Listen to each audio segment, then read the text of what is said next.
Um Dedo de Prosa, o seu canal no YouTube, traz a cada semana uma nova história. Emoção à flor da pele, para rir, para se emocionar, entender melhor a vida e o seu próximo.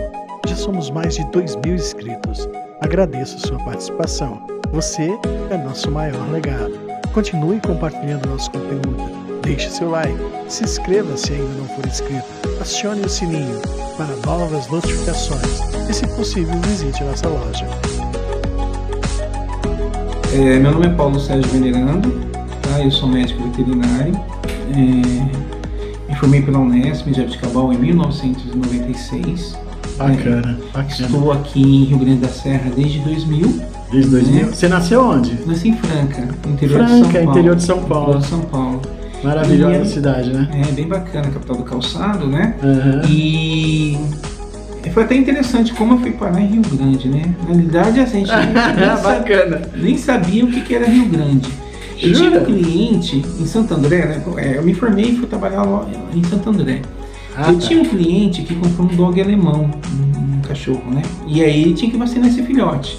Ele vacinou a primeira vez, segunda vez, na terceira vez, na última vacina, o cachorro já tinha mais de 20 quilos. Ele falou assim: Paulo, eu levei esse cachorro para Rio Grande, numa chácara, estou construindo lá em Rio Grande. Levei esse cachorro para a chácara, não dá para fazer a última vacina lá, porque não cabe mais no carro. Sei. Aí eu vim, não, vou fazer a vacina para você. Ele falou: tem mais 2 vira-lata lá, aproveita e vacina todo mundo. Aí eu vim vacinar ali no Rio Pequeno, olhei e falei assim: nossa, é aqui. Aqui que eu vou morar. Aí eu perguntei pro caseiro, né? Custa muito uma área que nem essa área aqui? Ele falou: não, um X você compra uma área assim. E era o valor de um apartamento, né, em Santo André. Sim. Eu acabei desistindo do apartamento, que até estava em vista ali perto da Pirelli, né? Sim. E vim pra cá. Então eu tô aqui desde 2000, há 24 anos. 24 anos em Rio Grande. 24 anos em Rio Grande. Acabei me casando, minha esposa no comecinho ficou um pouco relutante, ela disse que era... Vamos voltar lá atrás, vamos voltar um pouquinho lá atrás. Você nasceu em Franca. Isso. Veio pro ABC, a formação foi em Franca mesmo? Não, a formação foi na Unesp, em Jabuticabal. Em Jabuticabal. Aí um amigo meu que trabalhava em Santo André, né, ele trabalhava em Santo André, depois eu fui trabalhar em Jaú. O ABC, então, para você, vem depois da formação? Depois da formação. E aí eu trabalhava em Jaú. E esse amigo meu, ele entrou numa multinacional. Tá nela até hoje, né? Multinacional. Isso. Bons tempos aqueles, né? Isso. Ele falou assim: eu tô indo para uma multinacional e onde eu tô trabalhando tem uma vaga. O salário é X. Eu ia ganhar quase 3 vezes mais que no interior. E acabei vindo para cá. Sim. E a ideia inicial era ficar aqui 1 ano, 2 anos, juntar uma graninha e voltar para o interior, né? Sim. Mas aí não deu certo, eu tô aqui até hoje, né? Não desisto mais, né? Eu sou praticamente rio-grandense já. Essa experiência aí da faculdade, como é que foi? Um homem negro, não sei se eu posso falar assim, não, pode falar. Mas assim, um homem negro como você, a gente vive num país em que tem essa coisa mesmo da separação racial, que não é muito na vista, mas que existe e é forte. Como é que foi para você? A sua família era... Você morava em Franca, na cidade, ou você era rural? Não, Franca, cidade. Eu sou filho de um pedreiro, um construtor, uma cozinheira. Bem-vindo ao grupo. Ao grupo. Fiz toda a minha vida em escola pública e quando eu tinha 4 anos de idade, eu tive um cachorro que pegou sinomose. E aí eu lembro do veterinário em casa, fazer a consulta em domicílio, tudo bem arcaico ainda. E eu falei assim: é aí que eu vou entrar, né? Então, desde os 4 anos eu queria fazer veterinária. E tinham poucas faculdades de veterinária, né? Para ter uma ideia, quando eu entrei na faculdade, existiam 9 faculdades do estado de São Paulo todo. E a mais próxima era Jabuticabal. E esse veterinário, que hoje é um grande amigo meu, ele falou: olha, eu estudei em Jabuticabal, é mais fácil, não vai gastar com nada, coisa e tal. Aí veio a vontade de entrar, entendeu? Corri bastante atrás. Quando eu terminei o antigo colegial, eu não passei, entendeu? Fiquei um pouco frustrado. Isso, né? Era meados de... 88, 89. 88, e em 90 eu consegui entrar. Aí você estava com quantos anos de idade? E por volta de 20 anos. 20 anos já. Né? Em 90 eu já entrei, né? Cheguei até a passar aqui na USP também, mas aí eu tinha medo de São Paulo. Medo de São Paulo. Né? E aí eu acabei fazendo Jabuticabal, que era 150 km de casa. Né? 150 km é coisa pra caramba. Né? Mas é menor que 400, né? E a gente tinha a impressão no interior que São Paulo era o da Atena, né? Que era tiroteio, viatura de polícia virada, com baleada, essas coisas assim, né? Mas acabei vindo pra cá. Aí me formei, como eu disse, acabei vindo para Santo André, né, substituir esse amigo meu, né? De que ano aí já era? Aí já era 98, mais ou menos, né? 98, 2 anos já.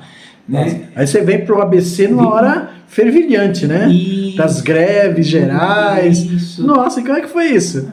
Até que, assim, entendeu? Eu não cheguei a pegar... Eu vi, já tinha toda a história anterior. Sim. Entendeu? Mas ali eu já via como uma certa decadência da indústria, né? Então, tipo assim, eu via as pressões, essas coisas assim, mas eu acho que eu não peguei aquela fase mais assim, que ferveu com relação às greves, assim. Entendi. Entendeu? Eu já vi muita gente já perdendo emprego, entendeu? Eu acho que aí já veio a fase da globalização, da tecnologia, né? Eu até tinha um amigo que era cliente que ele fazia ponta de eixo na Mercedes. Na Mercedes. E ele me ligava assim para zoar, falava assim, tá vendo? Você estudou, ó, eu tô aqui, ó, põe a peça de metal lá no torno e fico de braço cruzado lendo o jornal. Eu até brinquei com ele na época, assim, essa mordomia vai acabar. E não é que acabou mesmo. Acabou mesmo. Ele acabou sendo demitido, né? Então eu peguei bem essa fase mais finalzinha, né? Era, assim, falando de salário, eram salários realmente... Isso, né? Um poder aquisitivo muito alto, muito alto, ABC. Assim. Então eu peguei esse começo do fim da industrialização, entendeu? Talvez essa meia migração para a parte de serviços, né? A parte de serviços. E aí tinha essa necessidade, a veterinária cresceu muito nessa época também, tinha essa necessidade de ter a família estava diminuindo, estava começando a ter os pets, então tinha essa necessidade de ter um... Quando você fala que é veterinário que veio de Franca, a gente acha que você veio trabalhar, que a grande vontade veio da lavoura, do trabalho rural, da criação de animais, mas não, você... Não, era do cachorrinho lá, com uns 4 anos de idade, vendo o veterinário trabalhar, né?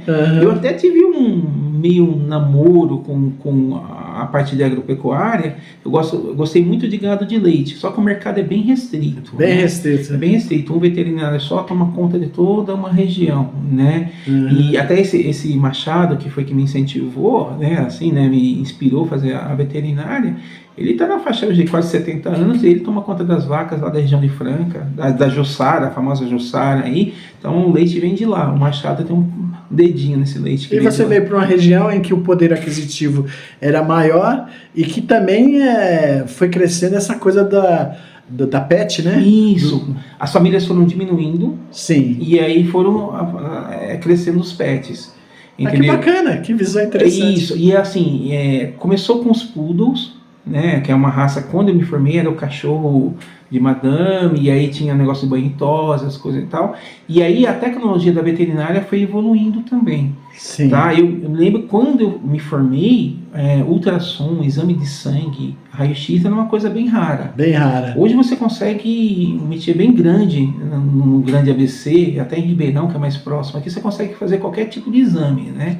Para o animal. Para o animal, tomografia, ressonância, né? Essas coisas assim, que nunca imaginava que chegava nesse ponto, né? E hoje o pessoal leva o pet como filho. Entendeu? A gente vê pessoas se esforçarem o máximo possível, né? Às vezes gasta o que não tem mesmo, financia para poder manter o filho, a qualidade de vida do filho, né? Sim. Então veio com a história do poodle, aí passou o modismo, hoje é mais o Lhasa, Shih Tzu, Yorkshire, os braquicefálicos, né? Que seriam os pugs, os bulldogs, né? Então hoje, independente da classe, entendeu? Da classe mais provida de valores financeiros, a mais simples, ele tem. Ele tem um vira-latinha, ele compra uma ração de R$1, ou ele compra uma ração de 30. Ele tem. Então sempre tem esse mercado. E aumentou bastante. Não, né? É verdade, o mercado de pet aumentou bastante. Aumentou. A gente notou muito isso na pandemia. E aí eu acho que aumentou mais ainda. Mais ainda, né? Que aí o pessoal que em casa chegou a adotar até mais cachorro, né? E gato também. Você chegou a falar da revolução da tecnologia, que cresceu demais. E você chegou a falar do tratamento aí dos pets aí. Você acha que nessa área, no veterinária, cresceu também? Hoje nós temos novas drogas, novos procedimentos também? Tem. A gente evoluiu de uma meia dúzia de drogas, assim, adaptava-se muito ao remédio de humano, tá? Por exemplo, a parvovirose, que é uma doença da diarreia com sangue, na década de 70, 80, que foi que o meu cachorro morreu, Sim. meu primeiro cachorro, o veterinário não sabia nem o que fazer. Exatamente. Hoje, por exemplo, tá, já existe na humana também, mas na veterinária já tem comercialmente produtos que inibem a dor, entendeu? Ele consegue tirar a dor, não é um remédio, é uma vacina. É uma vacina contra a dor. Ela consegue ir dentro da célula e neutralizar as substâncias que causam a dor. Ela tem uma duração de 4 a 8 semanas. Nossa. Entendeu? Na humana é um pouco mais caro, aí consegue na faixa de 4, 5 mil reais. Na veterinária, a faixa de 500 a 600 reais, você consegue inibir a dor do animal. Sim. De 4 a 8 semanas, que seria uma vacina contra a dor. E é uma tecnologia de futuro. Brevemente vai ter, tanto na veterinária como na medicina humana, bastante coisa desse tipo assim. Se na vida humana a obesidade, os maus hábitos, tudo isso aí influencia o consumo de produtos não tão bons, influencia na vida, no sedentarismo, etc. e tal. Nos animais também tem isso? Tem essa questão aí? A gente tem uma quantidade muito grande de cão obeso, diabético também, né? Cão diabético. Cão diabético, tem bastante também. Algumas raças têm predisposição. E um fato até interessante, por exemplo, nos Estados Unidos, eu tenho um amigo, né, que dá aula lá em Ohio, lá, né? Ele falou que tem uma incidência muito grande de problema de ligamento de joelho. Entendeu? Porque os cães são obesos como os donos. Sim, então entendi. O cão americano, ele acaba passando pelos mesmos problemas que a gente tem. Então eles engordam demais, estouram o joelho e tem uma verdadeira indústria de operar o joelho de cachorro. Nossa. Mais que jogador de futebol. Mais do que jogador de futebol. Entendeu? Bem Nossa assim. Senhora. Então, posso dizer que a medicina veterinária evoluiu de uma forma... Evoluiu. Hoje você tem ração para diabético, obeso, cardíaco, renal, né? Raça específica, ração para alergia, tá? Hoje, até esses dias eu estava vendo num grande pet shop, uma rede grande aí, comida caseira congelada, na faixa de R$50 o quilo. Eu até brinquei com a minha esposa, né? Mais fácil mandar o cachorro comer no restaurante, né? Sim, com certeza. Mas tem público para isso. Tem público para isso. Tem público para R$50 o quilo de comida. O valor de prato, restaurante por peso aí. Que coisa inacreditável, né? Bom, você se formou, veio trabalhar aqui, e aqui você já veio como veterinário para trabalhar no governo ou trabalhar em iniciativa privada ainda? O primeiro contato com o Rio Grande foi nessa chácara, eu vacinei os cachorros, aí eu comentei com o caseiro que achava legal o local. O valor de uma chácara batia com o valor do apartamento, eu tinha os valores já de poupança de um apartamento, né? E aí eu falei pra ele, se aparecer alguma coisa me interessa, mas não demorou uma semana. Uma semana o vizinho de trás ficou sabendo, já me ligou, desesperado, que ele era lá de São José do Rio Preto e precisava voltar para Rio Preto, que era herança, coisa e tal, e acabei comprando e tô ali no Rio Pequeno, né, desde 2002. 2002. Bacana. E aí a prefeitura foi assim, a minha formação, eu sempre trabalhei muito com pesquisa, na área de saúde pública, né? Essa é uma área interessante, né? É uma outra área da veterinária que não se fala. Não se fala. Aliás, em pesquisa no Brasil nada se fala, né? Não se fala. Então eu trabalhava com pesquisa na área de saúde pública, né? E tinha essa facilidade com saúde pública. E, por coincidência, abriu-se o concurso em Rio Grande, né? Eu falo, não custa nada prestar, prestei. Eu estou há 16 anos na prefeitura, né? Inicialmente eu fiquei esses 16 anos na Secretaria de Saúde, no Departamento de Vigilância à Saúde, né? E agora, mais recentemente, eu estou desenvolvendo um projeto dentro da Secretaria do Verde e Meio Ambiente. Entendi. Com relação à parte animal, né? Então, tenta a parte do animal doméstico com o animal silvestre. Voltando lá na sua vinda para Rio Grande, eu imagino que deve ter sido bom, né? Porque Rio Grande é um pouco interior, né? Cara, interior.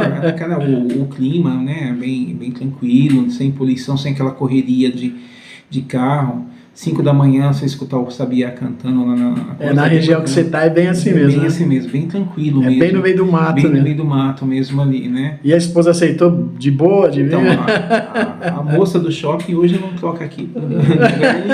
Ela, cada vez que ela dá um pulinho no atacado de plantas ali em Ribeirão, ali é a volta com o carro cheio. E não sei onde ela põe tanta muda daquele jeito. Muda, né? Tanta muda daquele jeito.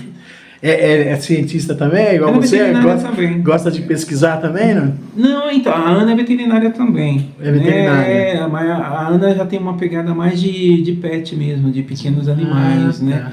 Tá. Ela já foi para veterinária por gostar, que nem a minha história, gostar de cachorro, entendeu? Acabou fazendo em Alfenas, né?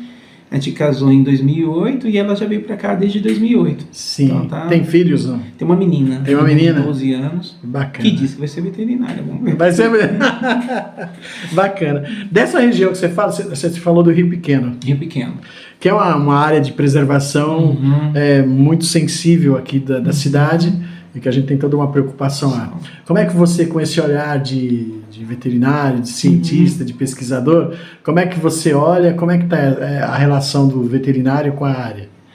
A área, assim, ela está bem preservada, mas o que me preocupa é que de 2002 para cá teve muita área invadida, né?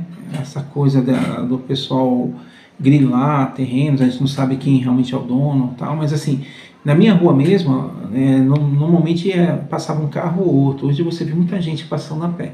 E se você olhar para o fundo ali da rua Texas, no fundão, virou uma nova cidade, entendeu? Né? No meio do mato. Então foi uma coisa meio desordenada. Isso preocupa porque, tipo assim, né? Tem muito animal silvestre, tem toda a vegetação, a serra ali toda preservada, né? E ali vem, né, sabe, o lixo, vem o esgoto, né? Entendeu? Então, com essas invasões, com as pessoas... vem muito desordenado. Sim. E atrás disso vem doença, né? Então, sim, assim, riscos de epidemias, no caso da dengue agora, que o mosquito entrou no município, então o risco de dengue aumenta pela invasão. Então, eu tenho muitos problemas, moro na Vila Lopes, como você está vendo, e a gente tem muito problema aqui com os animais silvestres, né? Principalmente com esse, não sei como é o nome que se chama, guaxinim, se é gambá. Então, eles invadem as casas para atrás de comida. Sim. E eles se proliferam bastante, né? Aqui tem bastante. Como é que se trata e como é que você, no seu olhar, como é que o ser humano pode se relacionar? Sendo que nós que estamos invadindo, né? Não, a gente que está invadindo. Nós que estamos invadindo a área dele. Mas como é que você tem muitas dessas reclamações, como é que você se posiciona a partir daí? Com relação ao serviço público, entendeu? O pessoal não reclama tanto do gambá dele invadir, entendeu, né? Entendi. Mas assim, é que você falou, é um animal que ele acaba vindo para cá porque ele precisa de comida. Como a gente destruiu o habitat dele, ele acaba procurando onde encontrar comida. Sim. E aí isso vai com uma cobra, por exemplo. A cobra, ela vem atrás de rato. Entendeu? O rato vem atrás do lixo. Então, quando você tem uma cobra dentro do bairro, é porque certamente ela vai atrás do cheirinho do rato. Sim. Entendeu? Então, o risco vai em função disso. Quer dizer, a gente acaba trazendo uma situação que incorre em risco para a gente, de acidente profídico por causa disso, né? Animais silvestres que aparecem muito aqui são as aves, entendeu, né? Bastante ave assim. Bastante. E se a gente pega muita ave machucada, atropelada, a gente normalmente encaminha ou para o DP Fauna em Ribeirão Pires, que tem uma equipe bem bacana que cuida, né? Ou o Zoológico de São Bernardo, né? A gente já encontrou um casalzinho de onça. Né? Sim, eu ia tocar nesse mesmo. Tem um vídeo que circulou há uns meses atrás, de uma onça preta até grande, né? O cara tava numa estradinha, era no Rio Pequeno, ela vinha mancando no meio do mato, quando ela viu o carro, ela até quase que se aproximou, mas ela entrou pro mato. Como é que é? Explica pra gente. Tem onça, rapaz? Tem onça? Mais ou menos no raio de 60 km², 50 a 60 km², normalmente a gente espera encontrar um casal. E esse casal, ele marca território. Sim. Tá? Então, por exemplo, assim, dependendo da área, de Rio Grande pode ter 2, 3 casais, assim. Elas são endêmicas daquela área, Mata Atlântica? Da assim? Mata Atlântica, eles ficam naquela área, assim, e não deixa outras entrarem. Ah, sim. Tá? São territoriais. Eles marcam território, né? Uma vez que mexendo com pesquisa, eu fui pro Pantanal, você vê, igualzinho o gato marca, o arranhador marca a porta, a onça marca as árvores. Jura? Jura. Ela se esfrega, e você sente o cheiro dela, então faz xixi na árvore. Então ela marca que aquela área dela não é para outra entrar. Então sim. O casal toma muita conta. Então quer dizer que ela marca outras da espécie que não vem. Não vem. Então aquelas que o pessoal vê nos vídeos de Paranapiacaba, elas ficam lá. Entendeu? Talvez o próximo casal vai estar mais lá na Baixada. Eles não se cruzam, muito difícil. E o território deles são grandes, são grandes territórios, 50 quilômetros quadrados, em média. Em média. Então, em média. Aquele casal de onça, né, que é do vídeo, aquele vídeo é de Suzano. Sim. Até chegou pra gente na prefeitura para verificar. Quando a gente comunicou com o zoológico, o pessoal do zoológico, não, esse vídeo é antigo, esse vídeo é de Suzano, que a onça tá mancando, tal, né? Ela que estava na Nilva. Então, não, especificamente, não é aqui de Rio Grande. O casal que a gente pegou é um casal de filhotes, que foi pego, acho que anos atrás no Rio Pequeno, que hoje está no zoológico de São Bernardo. Sim. A gente levou filhote para lá, já estão adultas, aí são tratados. Então aqueles vídeos não são reais, tanto é que eu recebi de novo. A pessoa que repassou o vídeo, eu pedi para ela me dar um endereço, e ela disse que passou de outro, recebeu de outro, coisa e tal, aí a gente descobriu que não era daqui. Aí o zoológico de São Bernardo comunicou, Marcelo, que é o veterinário de lá, ele comunicou, não, esse vídeo é antigo, é um casal que foi visto na mata, mas em Suzano, não foi em Rio Grande da Serra. E isso já faz 1 ano para 2 anos, mais ou menos assim. Então vamos sair da onça, que eu já fiquei até com medo, mas vamos aqui para os animais domésticos. E Rio Grande, assim, eu falei que guarda algumas coisas do interior, como por exemplo uma produção enorme de cavalos, né? Certo. Tem cavalo pra caramba em Rio Grande, né? Tem. Cachorros, gatos, mas cavalo também tem. Como é que você lida com isso? Você é procurado? Sim. Tem muita procura por isso? Com relação à veterinária, não. Veterinária o pessoal procura mais para apagar incêndio, né? Sim. É muito difícil, são raros os casos que eles chamam para atender. Normalmente quando chamam é porque já está ruim mesmo, assim, né? Com relação ao serviço da prefeitura, tem uma reclamação muito grande desses cavalos de rua, tá? São animais que normalmente estão atrelados a jovens que têm esse sonho de ter um cavalo, isso, aquilo, mas nem sempre cuida da forma mais correta. Sim. Entendeu? E aí eles comem lixo, fica pela rua, e aí pode morder, uma série de coisas assim. Tem aras em Rio Grande? Tem algum aras? Aras não, mas existem algumas pessoas que têm chácaras que cuidam, que acabam armazenando, né? Mas a maioria fica em casa mesmo. E a pessoa solta para pastar no meio da rua. Em casa? Como assim? Mas... tem gente que tem na garagem, Noel. Tem gente que já vê cavalo na garagem. Ele fica na garagem o dia inteiro, a noite toda, ele solta de manhã, aí ele procura o capim mais próximo e no final da tarde ele busca o cavalo e coloca lá. Nossa. A maioria são jovens. A gente vê muito adolescente ou uma pessoa na faixa de 20 e poucos anos que gosta, entendeu, né? Acaba pegando o cavalo e nem sempre tem o manejo correto.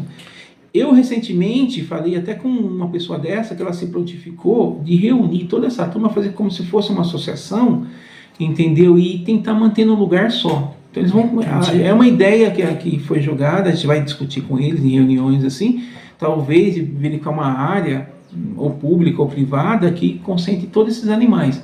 Aí a gente consegue aí chipar, identificar. Existe o comércio desses animais? Existe um comércio tudo voltado para isso? Existe um mercado paralelo. Isso é moeda de troca, entendeu? Até por coisa errada também.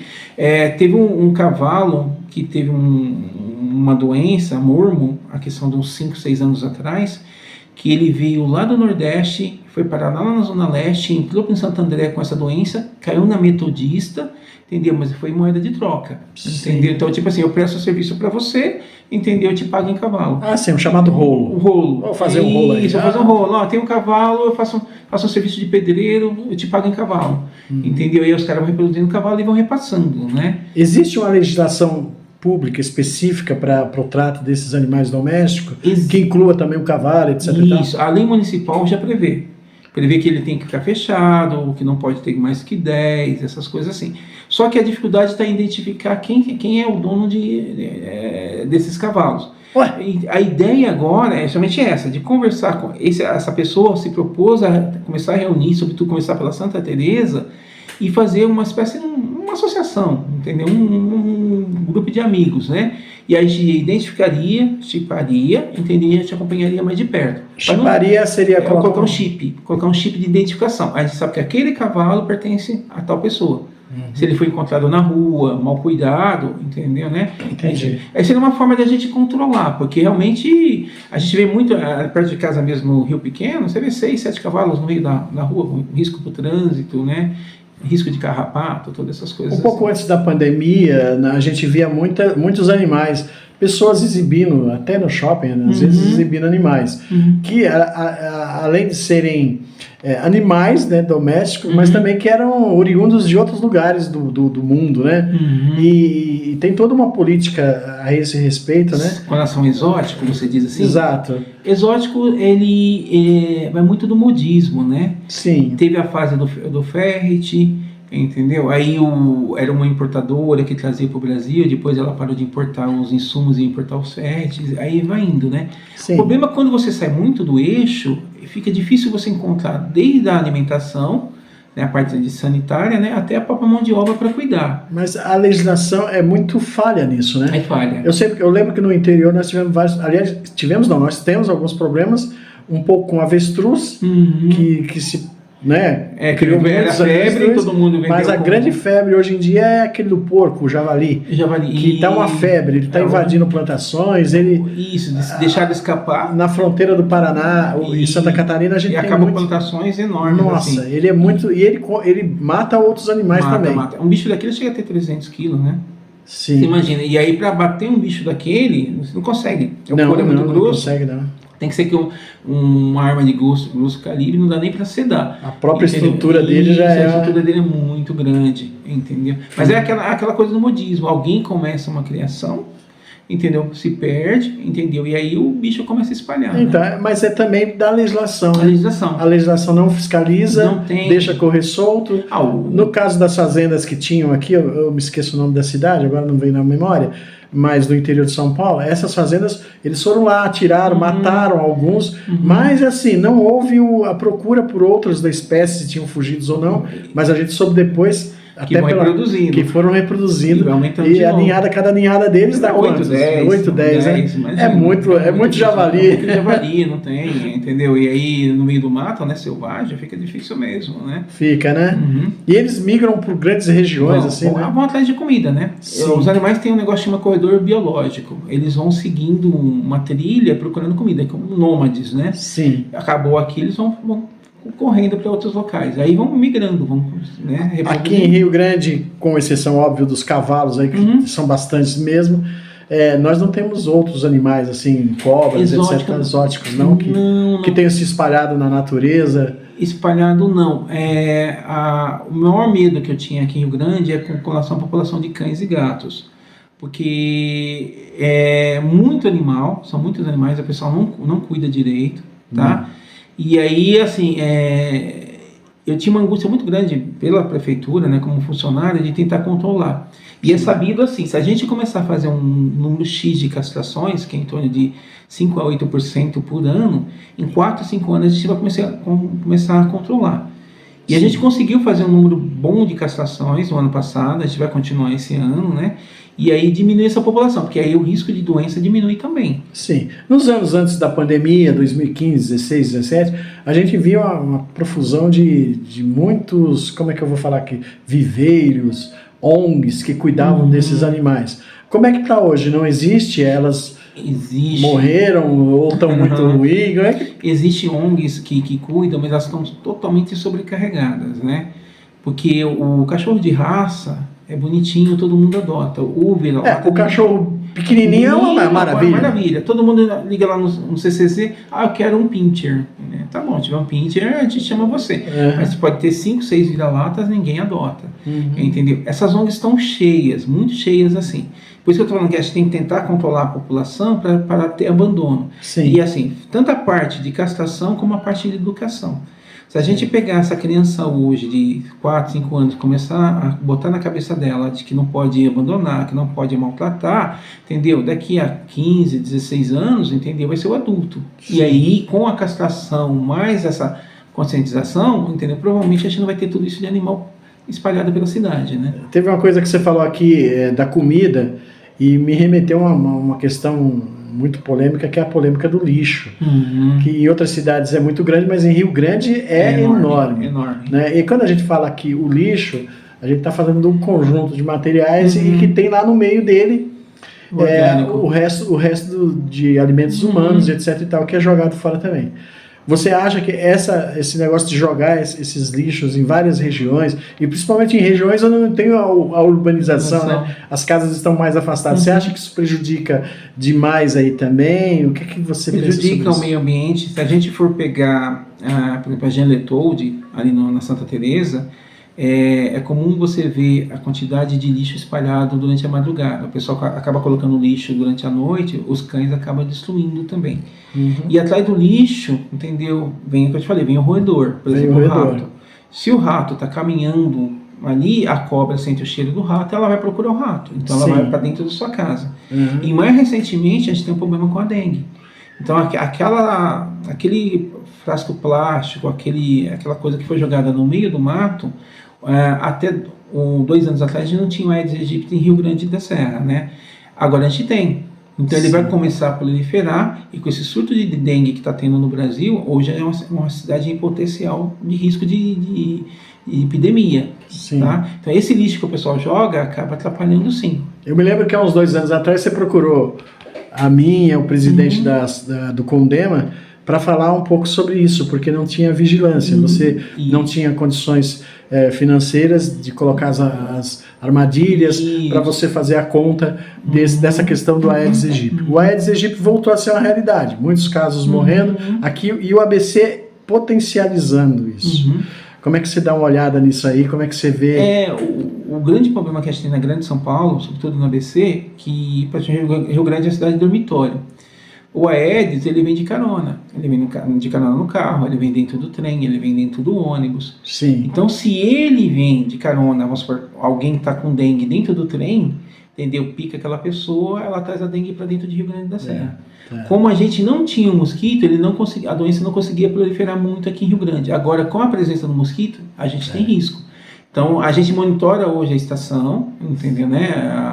A prefeitura faz esse monitoramento. Da estação. Isso. A gente, esse ano, vai começar a fazer um trabalho de ver a densidade larvária, ver a quantidade de mosquito que tem na cidade, para tentar entender qual o risco potencial disso daí.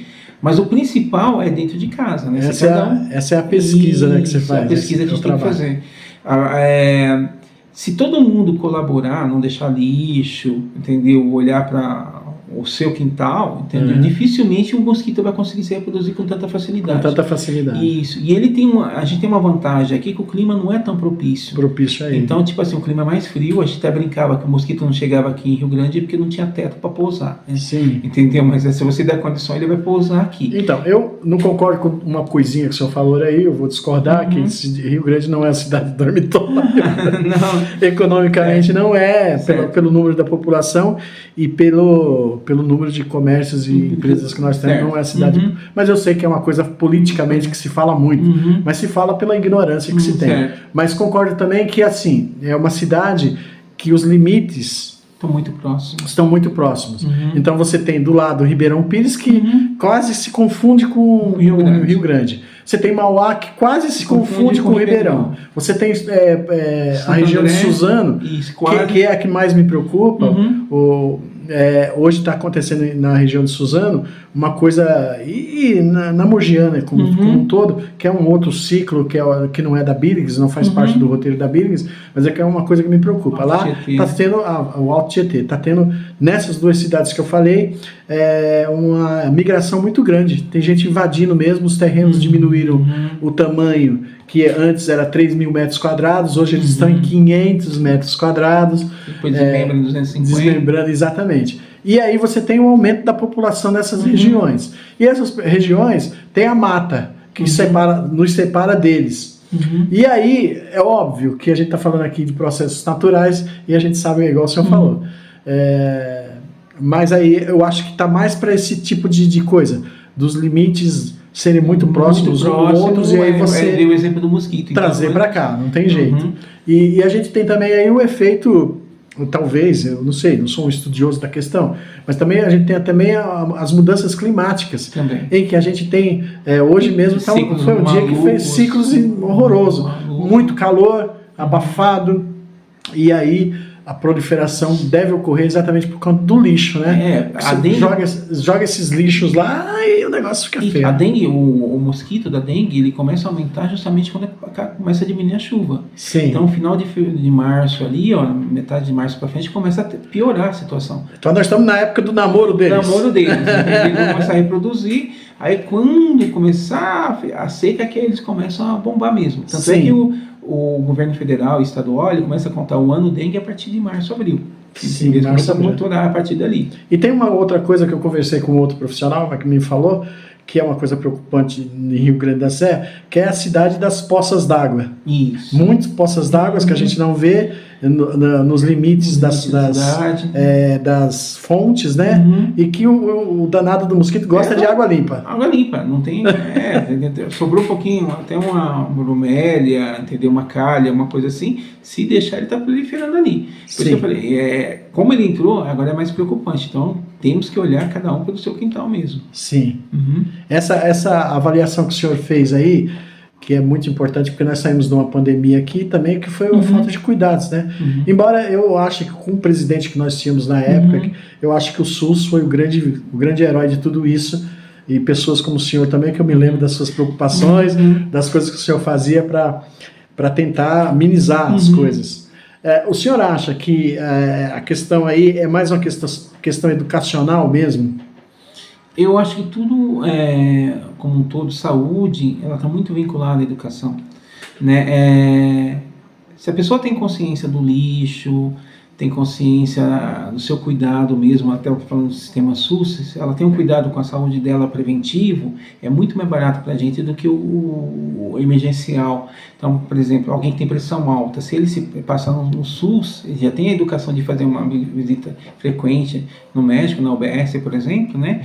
Ele não vai ter um AVC e ocupar uma UTI por vários tempo e ficar sequelado. Exato. Então, tipo assim, é educacional. Então, assim, essa coisa de meio ambiente, cuidar do seu espaço, entendeu? Cuidar do seu pet, que a gente estava falando, entendeu, né? O autocuidado, essas coisas são coisas assim que, a partir do momento que a população tiver essa noção de como deve funcionar, o que é meio ambiente, né? Isso, essas coisas assim, tudo vai fluir de uma forma bem mais eficaz. Adorei isso que o senhor falou agora do meio ambiente. Porque a tese clássica é que o meio ambiente é a floresta, é lá longe, não é eu. Eu não faço parte do meio ambiente, o meio ambiente é lá. Isso. Então, quando as pessoas falam em preservar o meio ambiente, elas nunca se colocam no bojo. Elas nunca se colocam. Essa questão aquele que papel colocou, que ele está jogando ali na esquina, ele pode parar lá no Tietê, entendeu? E aí, vai perceber. E o legal dessa frase sua é que você colocou a pessoa como epicentro do seu meio ambiente. Né? Ele tem que entender que ele faz parte, ele é responsável por aquilo que ele produz também ali, né? Bacana, Paulo. Bacana mesmo. Essa ideia, essa consciência de se posicionar na vida é o que falta muito, né? Falta. Ele olha no eu, né? Esquece do que está do lado, ele faz o ato dele e esquece que ele está prejudicando várias pessoas da sociedade em volta. Entendeu? E isso vai da educação, né? Teve um episódio que aconteceu em uma das reuniões da gente, que o Paulo também, gostaria de falar para você que está nos ouvindo aí, que o Paulo também faz parte do Conselho de Meio Ambiente da cidade, é um dos parceiros nossos lá, e teve uma conselheira que veio e falou da cobra, que correram para matar a cobra, né? Isso. Sem entender que tem todo um ciclo. Não tinha que ter matado nada agora, porque a cobra vai comer o roedor, que está comendo lixo, etc. e tal. A cobra, então, ela pode ser um agente benéfico e não maléfico, né? Maléfico. Quer dizer, a cobra, é o que explicou, ela vai atrás de um roedor. Como, por exemplo, o escorpião. Está tendo uma polêmica na cidade aí com relação ao escorpião. O escorpião, ele vem atrás da barata. Então, tudo isso é mais ou menos interligado. Se você não tem um lixo, você não tem um roedor, você não tem a barata. Entendeu? Se não tem a barata, não tem a cobra. Porque ela não vai perder tempo de entrar na sua casa, né? Não é que nem os filmes que a gente assiste, que a cobra invade a casa, ela vai no cheiro. Porque a cobra é mais inteligente que o mocinho. Então, tipo assim, ela tá lá. A cobra, a biologia dela, ela tem duas preocupações: comer e se esconder. Ela não faz mais nada, então ela se esconde a maior parte do tempo quando ela está digerindo o roedor, e quando ela está com fome ela vai atrás do roedor. Quando os acidentes ocorrem quando a gente passa em cima dela, pisa em cima dela. Quando você provoca. Você provoca. Ela no susto, ela se defende. Sim. Entendeu? Mas fora isso, ela fica no cantinho dela. Sim. Entendeu? Então, quando a gente bagunça o meio ambiente, né, a gente invade, constrói de forma irregular, joga o esgoto, esse esgoto que corre para o rio vai ter os roedores. Entendeu? E aí a cobra vem via rio, vamos falar, ali no Rio Pequeno, né, no parque lá dos IPs, né? Ela vem procurando, ela vai entrar na casa se ela sentir o cheiro no rato dentro de casa. Sim. Entendeu? Mas se ela tiver comida no meio da mata, ela se esconde no meio da mata. Ela fala, estou satisfeita aqui e não vou procurar. Se é uma cobrinha pequena, não vai conseguir comer o ser humano, fala, por que eu vou mexer lá? Não vai, esse tipo de coisa assim. Então o animal tem essa expertise, né? Ele quer se alimentar e quer se esconder, quer se proteger, ele não quer se exibir, porque o sol incomoda. Tanto é que assim, animal silvestre, né? É comum você ver nos descampados da cidade alguma coisa de veado campeiro, veado catingueiro. Ele, por biologia, ele sai 5 da manhã e quando o sol começa a esquentar por volta de 9, 10 da manhã, ele se esconde. Sim. Então, se você quiser ver no Caracu, já vi alguns ali pastando. Nunca vi, cara. Gostaria até as 9 da manhã. Eu fiz um programa de pesquisa no Pantanal quando era estudante. Tinha que sair 5 da manhã e ir para o meio do mato procurar, né? E aí eles estão pastando. Quando dá 9, 10 da manhã, esquentou, ele se esconde. Sim. Então, tipo, o animal tem essa coisa, né? Não é de ficar se exibindo, né? Como é que tá esse negócio da dengue? Como é que você tá? Porque a legislação em Rio Grande também não previne isso, não tem nenhuma indicação sobre isso. Numa das primeiras conversas com você, eu até citei isso, que a gente deveria mudar muitas coisas dentro da lei. A lei ainda é muito frágil. Rio Grande assim, não é? A gente era, eu até falo, Deus deveria ser rio-grandense, né? A gente não tinha mosquito. Tinha um primo dele, que é o Abopitos, né? Que não transmite a dengue, mas pode transmitir a chikungunya, né? Sim. E a zika. Que tem outras variantes. Isso, que ele é mais adaptado a clima frio e clima de floresta. Só que aquilo que eu expliquei, conforme a gente vai invadindo o meio ambiente, dando condições, a gente entrou. E hoje, em Rio Grande, a gente ainda não tem a estrutura completa para fazer aquela coisa de casa a casa, do fumacê, aquelas coisas assim que é feito nas grandes cidades. Sim. Então é um negócio bem recente, está sendo montado essas equipes ainda. Então, assim, vai demorar um pouquinho para botar para funcionar. Então, por isso que a gente fica de olho. A dengue, assim, é um vírus, entendeu? Ele tem algumas variantes, né? E tem ciclos. Tem época que ele some, e os vírus têm essa característica, como foi, por exemplo, da Covid. Eles têm os ciclos e às vezes some sozinho, né? E ele ficou quieto nos últimos 2 anos, agora ele veio. Então, por exemplo, Minas Gerais já está em estado de alerta, Brasília, entendeu? E é assim, com essa migração de pessoas para lá e para cá, entendeu? Passeio para lá e para cá, um vai trazendo vírus para o mundo. Será que ele ficou quieto ou nós nos preocupamos demais com a Covid? Porque a nossa vida nesses últimos 3, 4 anos foi a Covid, né?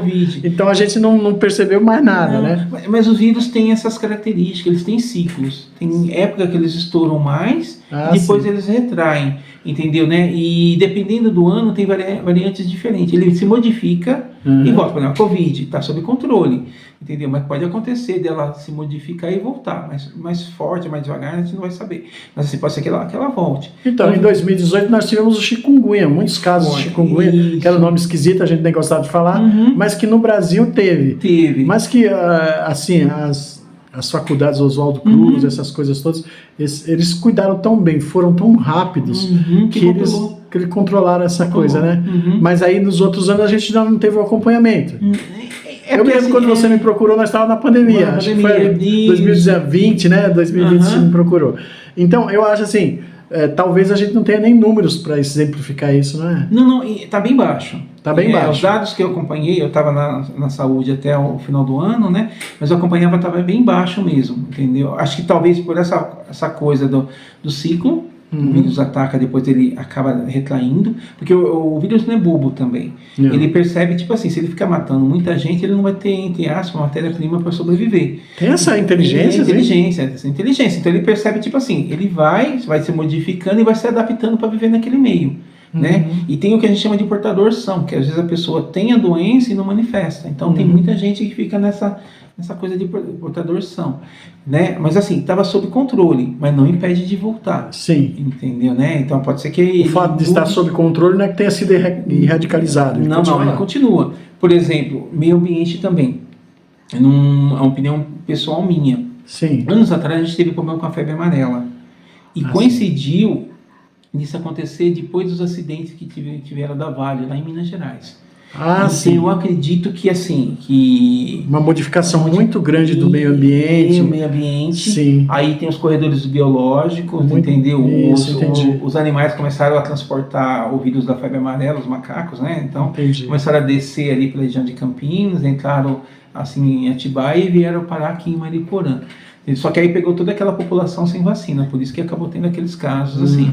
Então você vê como é que o meio ambiente é importante, que às vezes, mas a Vale só derrubou algumas coisinhas lá no Rio. Não, já bagunça tudo e o negócio vem caminhando. Sim. Tem o desequilíbrio, a consequência é essa. É igual, a gente não tem um estudo melhor aí para falar sobre o lixo e sobre a degradação que a gente vê, porque muita gente olha, o mato cresce e ele some com tudo isso. E sumiu da área visual do ser humano, não existe para ele. Você passa em cima e acha que está acontecendo nada. Sim, mas o fato é que está lá. E está produzindo alguma coisa coisa a natureza vai fazer lá. E aí essa coisa que nós não temos estudo disso aqui. Aqui em Rio Grande, principalmente, que a gente tem uma área de manancial e água, igual eu falei das poças d'água, elas estão em tudo quanto é lado. Eu acho que aqui é um município que tem possibilidades, junto com o Ribeirão, com a Mogiana, mas tem possibilidades de criar esse... Por quê? Porque não é fiscalizado, não tem... Como é que está essa coisa assim? Tem estudos feitos nessa área?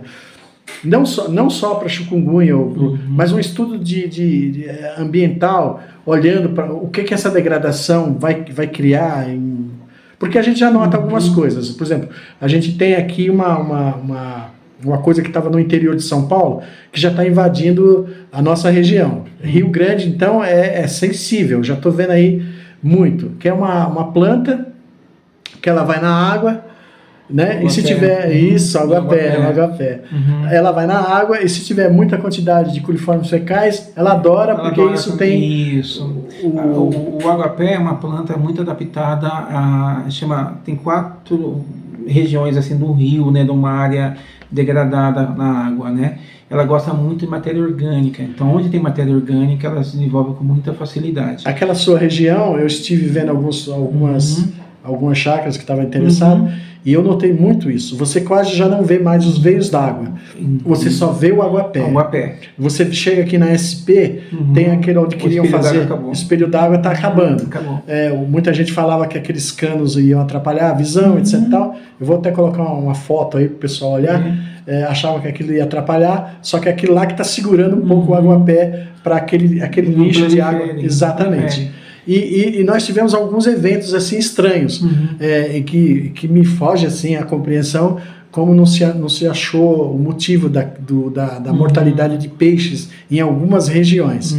E sabendo que o água-pé ele aumenta a quantidade de monóxido de carbono, retira o oxigênio, então o água-pé poderia ser uma das causas, né? Poderia ser uma das causas. Ali não foi conclusivo. Teve 3 eventos, né? Os 2 primeiros a CETESB não conseguiu concluir, entendeu, né? Mas ali uma das possibilidades é inclusive esgoto, entendeu? Talvez assim de contaminação por esgoto, e é isso que a gente precisa tentar comprovar.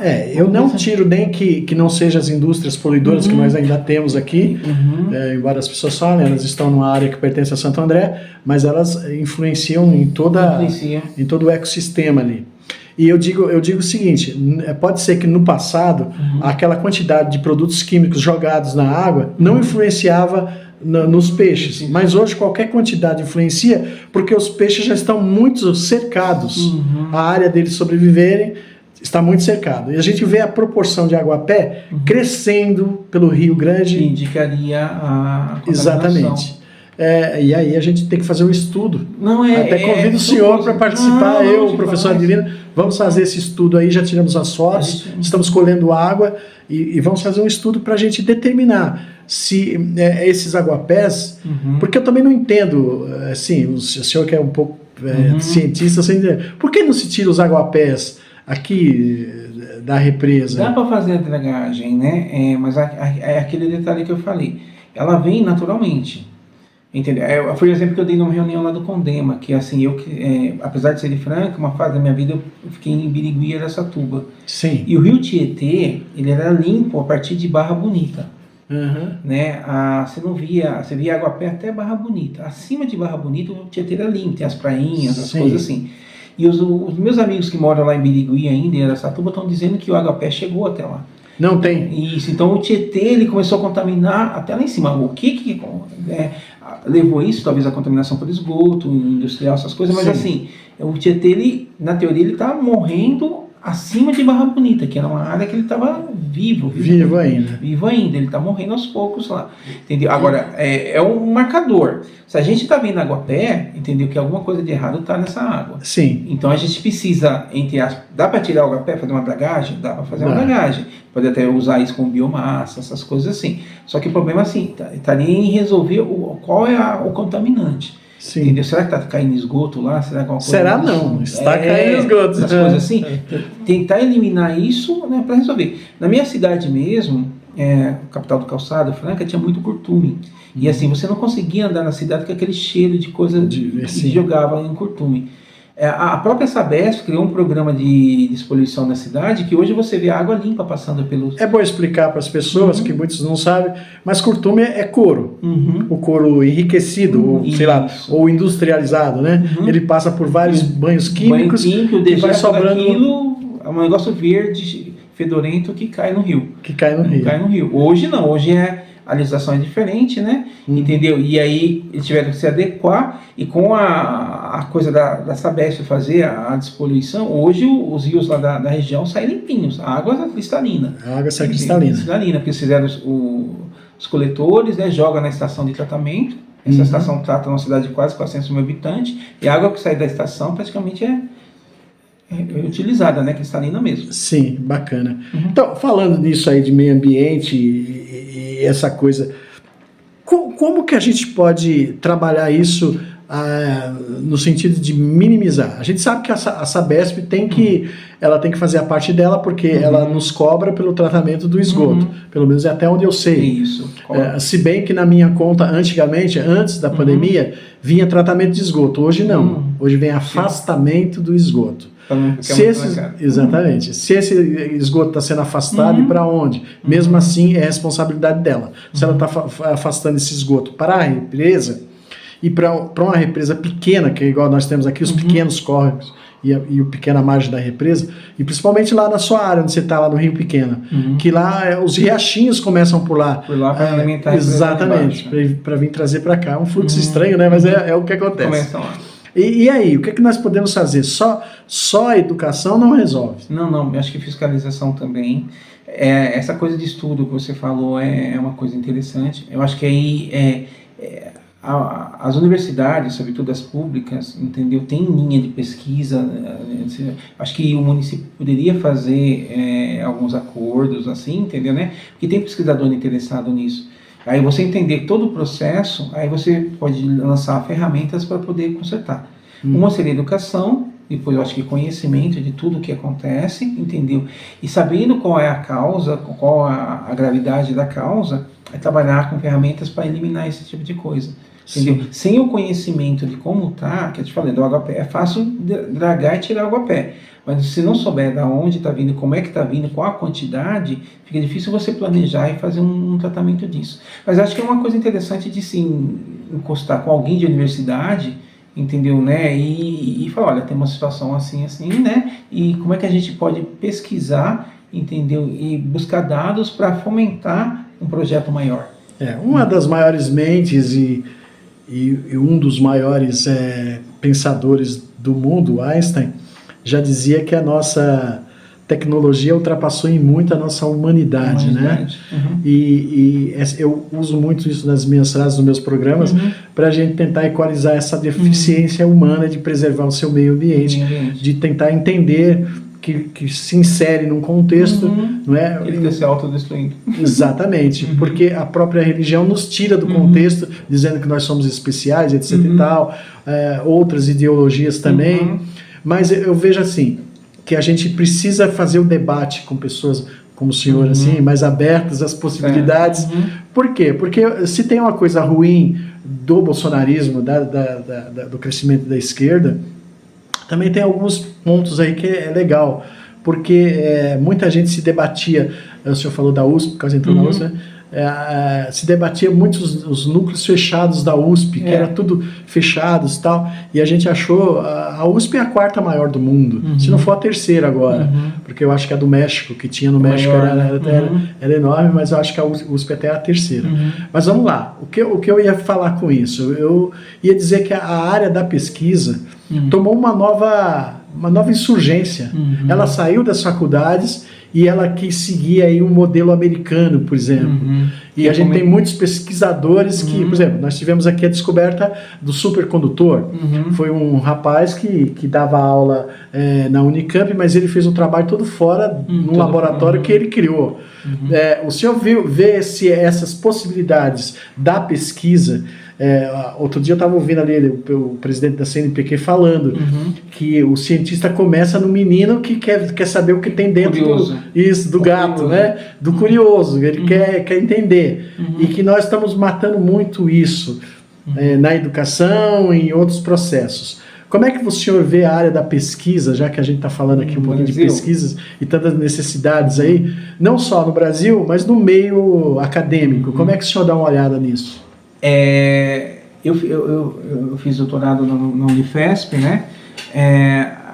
Funciona assim a pesquisa no Brasil. Para você entrar na pesquisa, você tem que estar entrosado numa linha de pesquisa. Você não consegue entrar na universidade e falar, olha, eu vou tentar descobrir o supercondutor. Entendeu? Você tem que se engajar com alguém que já está correndo, porque ele tem o fomento, né? Ele que tem o equipamento, e ele vai te ajudar nessa pesquisa. Quando você consegue fazer um doutorado, aí você já na teoria está apto a tocar sua própria pesquisa. Sim. Entendeu? Aí você pode ter suas ideias e tocar sua própria pesquisa. O que eu percebo muito é uma coisa do ego, entendeu? Muito pesquisador, ele resolve fazer só aquela linha dele. Às vezes entra o lado político também, que atrapalha um pouquinho. E o problema maior do Brasil é a falta de fomento. Ao contrário do modelo americano, às vezes asiático, entendeu? A gente depende muito do governo, de muita verba pública para produzir uma pesquisa, tá? O americano, o europeu, normalmente ele tem iniciativa privada, entendeu? Lógico, ele vai pesquisar alguma coisa que vai dar retorno para a iniciativa privada. Então, você provando que é um negócio diferente, você acaba tocando. Então, muito do nosso que atrapalha é justamente isso. Você querer fazer uma pesquisa, depender daquele orientador, aquela linha de pesquisa, que nem sempre ele vai abrir do outro lado assim, né? E você não conseguir fazer sozinho. E outra coisa que eu percebo muito é a politização, entendeu? Lá também ocorre, entendeu? Eu já vi professor universitário discutir situação A com situação B dentro da própria mesma universidade. Sim. Então, tipo assim, eu acho que, tipo assim, precisaria do pesquisador brasileiro abrir novos campos. Aquela coisa de ficar, eu preciso de verba, o CNPq não está dando, a CAPES não está dando, entendeu? Na minha opinião, é montar iniciativa privada e que a gente vê, por exemplo, muitas coisas que dão muito, sobretudo o agro. O agro é um negócio que desenvolveu bastante, porque a indústria química, né, da agropecuária acabou investindo em pesquisas da Embrapa, da Exalc, do próprio Jaboticabal mesmo, e em troca disso o resultado, né, acabou fazendo desenvolver. Então hoje a gente vende tecnologia, não parece, né, não é um computador, não é uma coisa disso, mas assim, o que o Brasil exporta hoje não é só milho, soja, carne, ele exporta tecnologia, entendeu, que a gente conseguiu desenvolver através de pesquisa. Quando eu era estudante, para você ter uma ideia, um frango demorava de 45 a 50 dias para dar 2 quilos. Sim. Entendeu? Hoje já se consegue com 28 a 32 dias. Você vê, isso é tecnologia. A gente falou aqui um pouinho do Bolsonaro, mas eu quero lembrar que a Embrapa sumiu nos governos da Dilma, que foi tirando algumas coisas e tal. A Embrapa é responsável por muito do sucesso do agronegócio. É isso, hoje. Né? Desde a captação de recursos até o produto final. Eu entendo que várias coisas que a gente teve, que foram processos que não foram para frente, mas muitos outros que não foram para frente, mas que a iniciativa privada tomou para si e que foi embora. Geralmente quando entra o governo, como o projeto do álcool, o álcool, nós começamos com o álcool. É o primeiro combustível que não é poluente. E nós começamos esse trabalho... A tecnologia atrás disso. Exatamente. Para eliminar um dos problemas que era o que sobrava da feitura do açúcar. Que era me esqueço o nome do produto lá. Melaço, que era, né? Não era melaço, é o que sobra do entorno, que hoje que vai para se fazer o... Ai meu Deus, esqueci aqui. Tem um nomezinho, não é ureia, é um outro nome. Mas era o que sobrava disso, que pesquisadores acabaram falando, dá para fazer com isso aqui e foram fazer. A própria levedura. A mamona também tinha um processo químico que para fazer a borracha, ou o produto de borracha que é misturado com petróleo para liquefetar a borracha, sobrava também um resto lá também, que eles descobriram que aquilo daria para fazer outra coisa. A gente falou aqui sobre essa planta que está tomando conta. Biomassa. Eu conheço um processo de um professor, mas que ele está fazendo com a iniciativa privada, que ele pega essa planta e transforma ela para outros processos, como adubo, por exemplo. Isso. Não é? Até a biomassa é quase isso, é quase um adubo. Mas o que eu digo assim, o senhor não acha que hoje nós abrimos... Porque as ferramentas estão aí. Então, os núcleos já não estão mais dentro da própria faculdade. Eu estou fazendo jornalismo agora, fazendo doutorado em jornalismo, e aí você nota que os núcleos não estão mais dentro da faculdade. Eles estão em um outro sistema biológico aí, que eu chamo de biológico, que se chama rede de computadores. E que abre muito potencial em muito campo. Você vai ouvir coisas horrorosas, como algumas declarações de algumas pessoas. Sim, mas você também vai achar caminhos para você. Então, para o pesquisador, isso é muito bom, porque ele não só acessa os trabalhos feitos aqui, não é? Que era bem restrito, revista. Sim, nossa. Horas e horas. Era pior que você era restrito à faculdade, não saía do núcleo da faculdade. Tem um pessoal que faz lives para falar sobre ciências, não sei se você já entrou lá, com o gordão lá, Michaelis, o professor que eu citei aqui, que faz a inteligência, que mexe com a ligação entre o cérebro e o computador. Isso, eu vi que... O Michaelis, muito inteligente. Legal. Um cara que está lá já há 4 décadas fazendo esse trabalho e que já dá muita coisa, né? Basta dizer que é oriundo dele os trabalhos da China, no robô, o próprio Elon Musk está fazendo um computador, um robô também, os processos do Elon Musk também, que vai ligar um chip no cérebro para captação de resoluções, etc. e tal.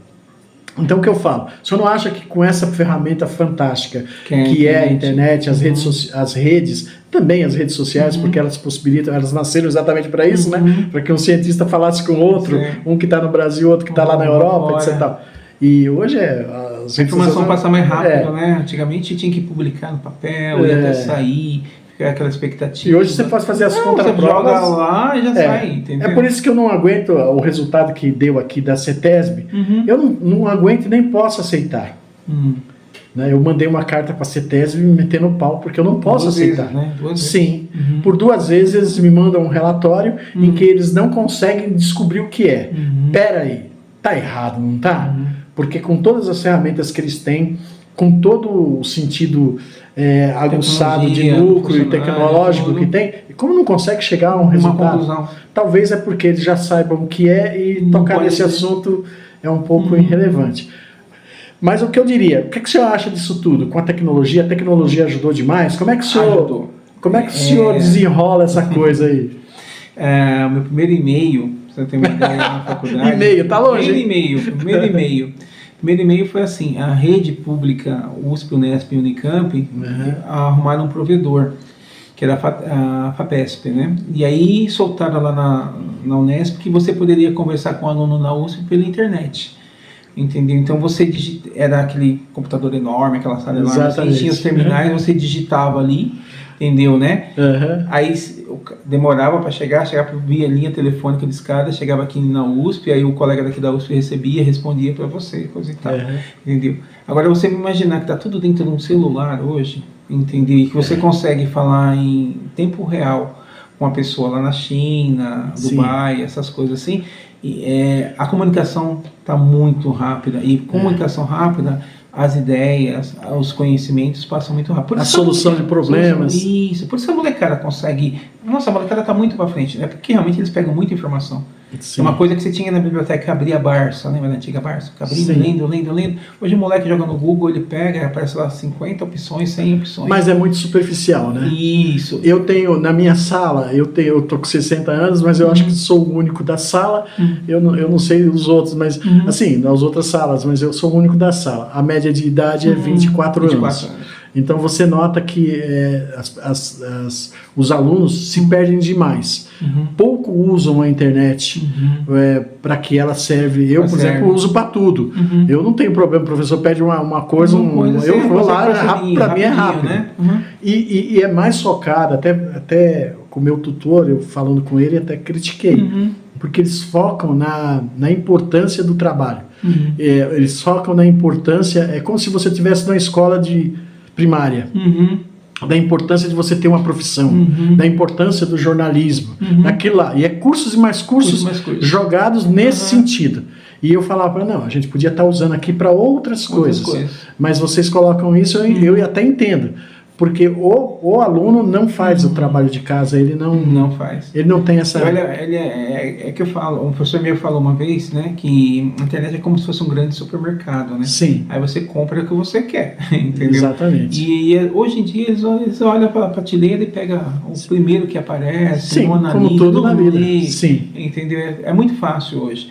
É muito fácil, os dados vêm com muita facilidade, mas eu acho que ele perdeu-se um pouco dessa coisa de profundidade. Eu acho que a análise, e eu nem critico esse aluno, esse rapaz aí de 20, 30 anos que está nas faculdades, não critico eles não. Eu critico a própria sociedade, porque nós temos os formados, aqueles formados do Lula, nós já estamos chegando aqui em um século, em uma década, aliás, um século não, uma década de formados. Na média, a gente forma 1,5 milhão de pessoas por ano profissionais, que muitas das vezes não conseguem. 60% deles não conseguem qualificação, não conseguem um emprego, e, portanto, todo o esforço que ele tem de se formar não serve de nada. Então, e é um investimento que a sociedade faz neles e que não tem retorno.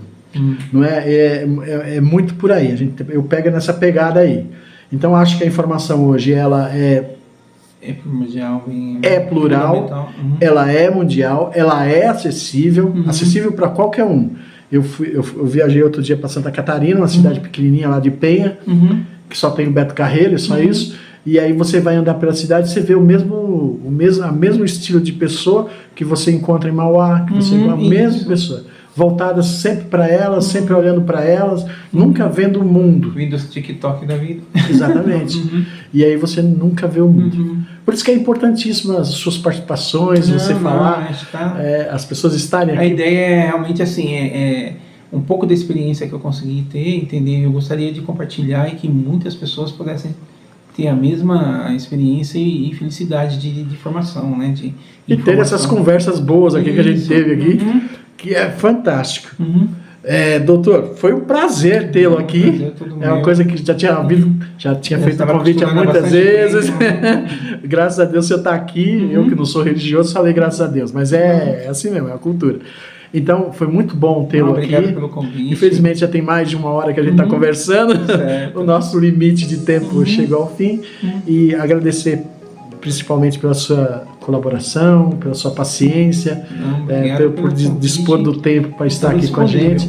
Espero uma próxima que a gente possa conversar muito mais. Vamos outros temas e aí eu vou abrir para o senhor fazer as suas considerações finais. Tá legal. Eu queria agradecer o convite, né, essa paciência de todo mundo, né? Eu tô dizendo que assim, eu tô em Rio Grande desde 2002, entendeu? Me apaixonei por essa cidade, minha família tá nessa cidade, entendeu? E a gente tá aqui para ajudar, entendeu? A ideia é que Rio Grande seja uma grande cidade, uma grande comunidade. Aos poucos a gente vai tentar, né, resolver todos os problemas que tem na cidade, assim, né, dar condições de ela se desenvolver. Talvez eu não veja, mas minha filha está aqui, praticamente rio-grandense, né? Esperamos então, no futuro a gente tem uma cidade melhor para todo mundo. Obrigado a você. Curta dando seu like, compartilha para os seus amigos, se inscreva no canal, acione o sininho para novos vídeos.